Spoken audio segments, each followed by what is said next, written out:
शुक्रिया समय निकालकर हमारे साथ जुड़ने के लिए। और सबसे पहला सवाल ऑटो सेक्टर पर ही रहेगा। पिछले हफ्ते सबसे बड़ा सेक्टोरल लूजर था ऑटो सेक्टर, और उसमें एमएनएम यहाँ पर सबसे ज़्यादा गिरावट पिछले हफ्ते दिखी थी। रिपोर्ट्स आई है कि टेस्ला की एंट्री हो सकती है, कंपटीशन बढ़ती हुई नजर आएगी इलेक्ट्रिक व्हीकल स्पेस में, जिसके चलते एमएनएम जैसे एग्जिस्टिंग प्लेयर्स को नुकसान होता हुआ नजर आ सकता है। तो ऑटो सेक्टर पर आपकी क्या राय होगी? आज कुछ ब्रोकरेज रिपोर्ट्स आई है जहां पर ब्रोकरेज हाउसेस का मानना है कि गिरावट के बाद अब खरीदारी के मौके बन सकते हैं। क्या आपका भी यही मानना होगा? हिंदी में कितने गाजी आए कितने गाजी गए। देखिए, इसके पहले टेस्ला के पहले हमने फोर्ड को देख लिया, हमने जनरल मोटर्स को देख लिया।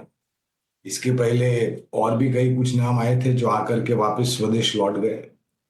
जहां तक मेरी जानकारी, अगर गलत है तो आप मुझे ठीक सब कर सकते हैं। टेस्ला की गाड़ी की कीमत, जो कि एक या दो मॉडल लेके आने वाले हैं श्रीमान इलॉन मस्क साहब, $25,000 एक्स फैक्ट्री, यानी कि करीबन 22 लाख रुपया एक्स फैक्ट्री। इसमें बाकी फिर आपको जोड़ना पड़ेगा टैक्स, रोड टैक्स, इंश्योरेंस वगैरह जो भी है।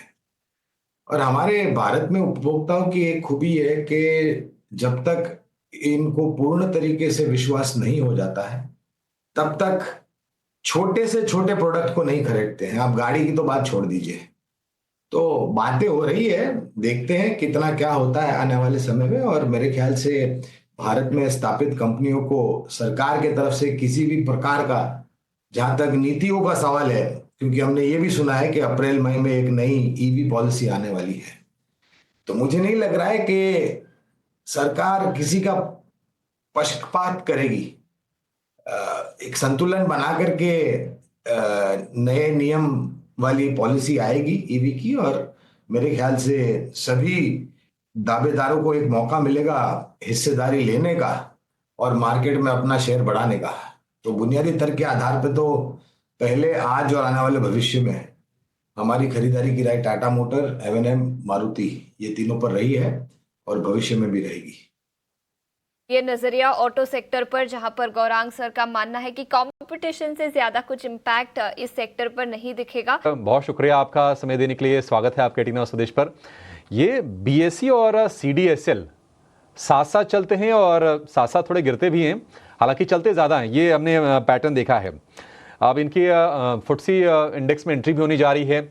बीएसई को स्पेशली आप किस तरह से देख रहे हैं गौरांग सर? ये जो तेज़ी हो रही है, फिर से देख रहे हैं कि 6,000 रुपये के टूवर्ड्स ये बढ़ने की कोशिश कर रहा है शेयर। ये आप ठीक भाव पे हैं वैल्यूएशन के लिहाज से भी? आपको भी शुभ प्रभात और प्रणाम हमारे तरफ से भी। तो गौरांग सर जी, विशेष रूप में तो अभिषेक, मैं बीएससी या फिर सीडीएसएल पे टिप्पणी नहीं करूंगा, लेकिन इस क्षेत्र पर हमने पहले भी चर्चा करी है और हमने बहुत ही स्पष्ट रूप से हमारी जो विचारधारा है क्षेत्र को लेकर के वो सामने रखी है। और क्षेत्र है शेयर बाजार, भारतीय शेयर बाजार।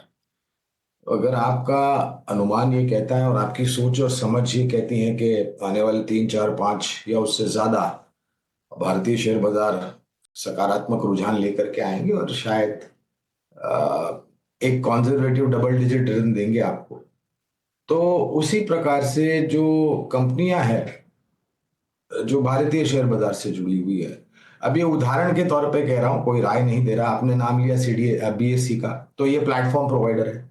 आपने नाम लिया सीडीएसएल का या फिर कैम्स जैसी कंपनियों का, जो कि सर्विस प्रोवाइडर है।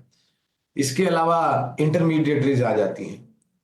तो जो भी सक्षम और मजबूत कंपनियां हैं वो भी भारतीय शेयर बाजार के साथ साथ बेहतरीन रुझान लेकर के आएगी। आंकड़े सकारात्मक होंगे और उस सकारात्मक आंकड़ों का जो परिणाम है वो आपको आखिरकार शेयर के दामों में आता हुआ दिखाई देगा।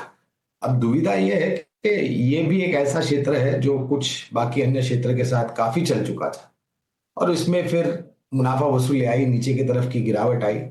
अब धीरे धीरे करके बाजार भी संभलने का प्रयास कर रहा है। तो जैसे जैसे बाजार की कुंडली पलटेगी उसी तरीके से इनकी भी मेरे ख्याल से कुंडली पलटेगी। तो क्षेत्र अच्छा है और अनुमान यह है कि आने वाले 3, 4, 5 साल या उससे ज्यादा शेयर बाजार अच्छा कामकाज करेगा। फेडरल बैंक का शेयर भी फोकस में रहेगा, क्योंकि आपको याद होगा, देखिए इनके एमडी एंड सीईओ हैं केवीएस मणियन। इन्होंने जब ज्वाइन किया था या फिर ज्वाइन करने की जब खबरें आई थी तो शेयर में हमने उत्साह देखा था। अपनी स्ट्रेटजी उन्होंने अनवील की है और वो अपनी बेंचमार्किंग जो कर रहे हैं वो टॉप 3 के बैंक से कर रहे हैं तमाम पैरामीटर्स पर, और टारगेट भी उनका यही है कि यहाँ से बैंक को और ग्रोथ के ट्रेजेक्ट्री पर ले जाया जाए। गौरांग भाई, फेडरल बैंक कैसा लगता है आपको? हालांकि अंडर परफॉर्म ही किया है शेयर ने हाल फिलहाल। क्या आपको यकीन है? मरियन साहब की काबिलियत पर तो यकीन सभी किसी को होगा, लेकिन शेयर के प्राइस को लेकर आप क्या कहेंगे? देखिए, फेडरल बैंक पर पहले तो हमारी खरीदारी की राय थी अभी, ये डिस्क्लोजर है हमारी तरफ से, लेकिन हमारे लक्ष्यांक आ चुके हैं और हमने मुनाफा वसूली या फिर आ, कम करने की राय दी है, धीरे धीरे करके मुनाफा वसूली, रिड्यूस जिसे हम कहते हैं। तो अगर मुनाफे में आप, तो मेरे ख्याल से थोड़ा बहुत मुनाफा समेटना चाहिए। इसी स्तर के आसपास अगर कोई दूसरी निजी क्षेत्र की छोटी मझोली बैंक का चयन अगर मुझे करना हो, तो मेरे ख्याल से सिटी यूनियन बैंक, इसके परिणामों में भी मेरे ख्याल से धीरे धीरे करके सुधार हुआ है। तो ये एक बेहतर विकल्प हो सकता है। फेडरल बैंक में हमने मुनाफा वसूली की राय दी है। लिए फेडरल बैंक में प्रॉफिट बुक करने की राय, लेकिन इसके ठीक सामने सिटी यूनियन बैंक पर भी नज़र होनी चाहिए, क्योंकि पिछले दिनों जिस तरह की खबरें और न्यूज़ फ्लोज आए हैं, इसके चलते सिटी यूनियन बैंक के चार्ट्स जो हैं वो परफॉर्म करते हुए नज़र आ सकते हैं। और लॉन्ग टर्म प्ले वैसे फंडामेंटल के तौर पर गौरांग जी की तरफ से फेडरल बैंक और सिटी यूनियन बैंक पर ये राय, फेडरल बैंक से एक बार प्रॉफिट बुक करने के बारे में और सिटी यूनियन बैंक पर एक बार नज़र दौड़ाने की राय इस वक्त मिलती है। चीनी, याद रखें बाजार में गिरावट थी, लेकिन इस स्टॉक में पिछले हफ्ते अच्छी खासी तेजी दिखी। स्टॉक 12% की तेजी के साथ पिछले हफ्ते बंद होता हुआ नजर आया। शुगर सेक्टर में काफी कुछ होता हुआ दिखा है पिछले कुछ दिनों में, एथेनॉल प्राइसेस को लेकर, शुगर एक्सपोर्ट्स को लेकर। गौरांग सर, इन्होंने अपने कैपेक्स प्लान्स अनाउंस किए थे, अगर आप इस कंपनी को क्लोजली ट्रैक करते हैं तो, जिसके चलते नतीजों के बाद भारी बिकवाली यहाँ पर दिखी थी। बलरामपुर चीनी और शुगर सेक्टर पर ओवरऑल क्या राय होगी आपकी? देखिए, क्षेत्र पर मैं टिप्पणी करूंगा, क्योंकि हाल फिलहाल तो कवरेज नहीं, एक समय पर काफी समय पहले बलरामपुर चीनी पर खरीदारी की राय थी, हमारे लक्ष्यांक आ गए, फिर वो कवरेज को हमने हटा दिए, तो मुझे स्तर पर कोई कवरेज नहीं है। लेकिन हाँ, जो पहले बातें हुआ करती थी, गन्ना चीनी के दाम के अंतर जो था, वो अब जो केंद्र बिंदु है वो अब हट चुका है एथेनॉल के तरफ। एथेनॉल की ब्लेंडिंग ऑयल मार्केटिंग कंपनीज के तरफ से और ऊपर के मात्रा में होने की संभावना, दूसरी तरफ निरंतर साल दर साल प्रति लीटर एथेनॉल के दाम बढ़ रहे हैं। और जो पहले कुछ प्रतिबंध लगाए गए थे एथेनॉल बनाने के जो मोलासेस है उसको लेकर के, वहां पर भी कुछ तरीके की रियायत दी गई है, कुछ नरमास और नीतियों में बदलाव किया गया है। लेकिन दिक्कत फिर से ये की है कि इस क्षेत्र को लेकर के सरकार की तरफ से जो नीतियां बनती है या फिर कभी कभार प्रतिबंध लगते हैं, उससे मेरे ख्याल से ज्यादा हलचल आती है। क्षेत्र ऐसे तो आकर्षक लगता है एथेनॉल की कहानी को लेकर के, लेकिन विशेष रूप में टिप्पणी नहीं कर पाऊंगा क्योंकि कवरेज नहीं है। नजरिया बलरामपुर चीनी पर पिछले हफ्ते 12% की तेजी के साथ ये स्टॉक बंद होता हुआ नजर आया था। लेकिन एसबीआई पर इनक्रेड की रिपोर्ट है, उन्होंने स्टॉक को डाउनग्रेड किया है, होल्ड की रेटिंग दी है और टारगेट प्राइस जो पहले 1100 रुपए प्रति शेयर था वो अब घटाकर 795 रुपीज प्रति शेयर का कर दिया है। उनका मानना है कि प्राइवेट सेक्टर बैंक्स वैल्यूएशन के नजरिए से देखें तो काफी ज्यादा अट्रैक्टिव नजर आ रहे हैं।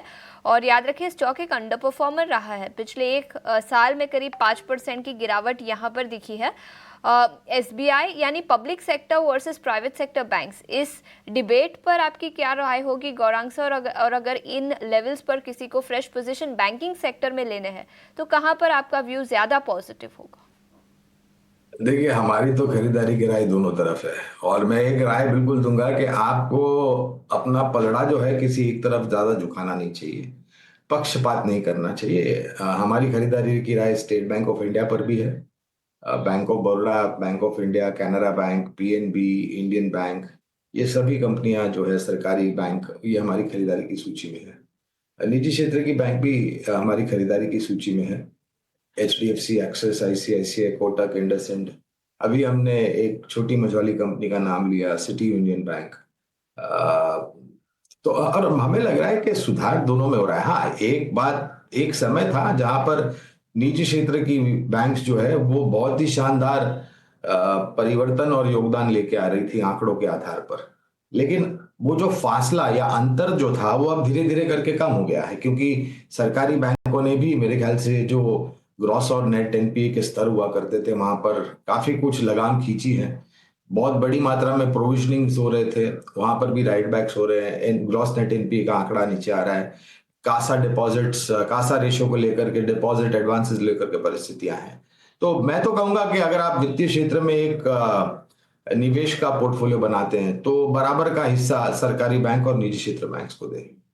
बराबर का हिस्सा प्राइवेट सेक्टर और पब्लिक सेक्टर बैंक्स पर रखे, ये नजरिया बैंकिंग सेक्टर को लेकर। और आज कुछ रिपोर्ट्स आई है जिसके चलते SBI जैसे स्टॉक्स पर नजर रहेगी। ये जो कंपनी है इजी ट्रिप प्लानर्स, इसको लेकर जरा आपसे व्यू चाहिए कि देखिए प्रोमोटर लगातार इसमें से स्टेक ऑफलोड कर रहे हैं।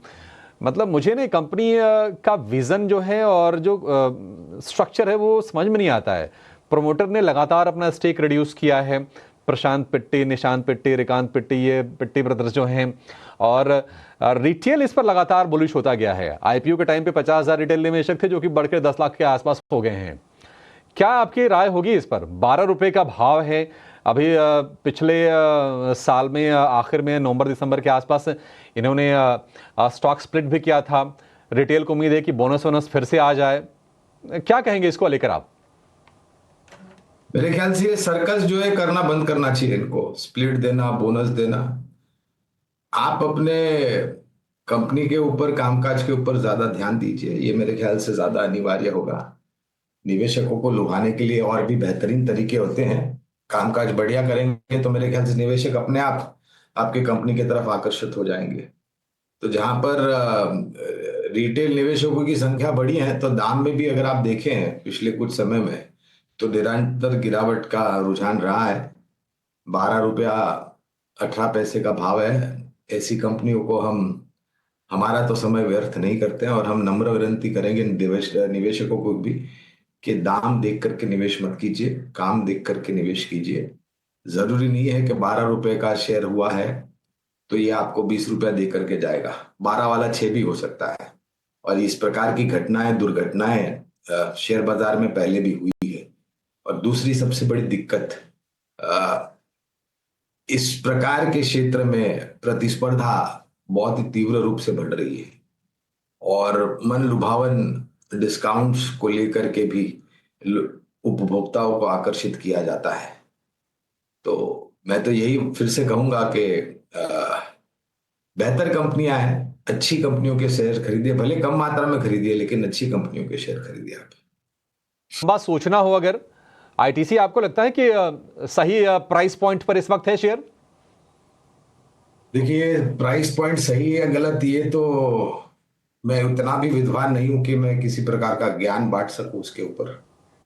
लेकिन अगर आप कंपनी का कामकाज, ये जो करेक्शन आया है बाजार में, उसका लाभ उठाना है और अगर आपकी विचारधारा लंबी अवधि के लिए है तो 550 के आसपास के लक्ष्यांक है। और मैं एक बात बिल्कुल कहना चाहूंगा, बाजार में यहां से और भी दबाव क्या आ सकता है?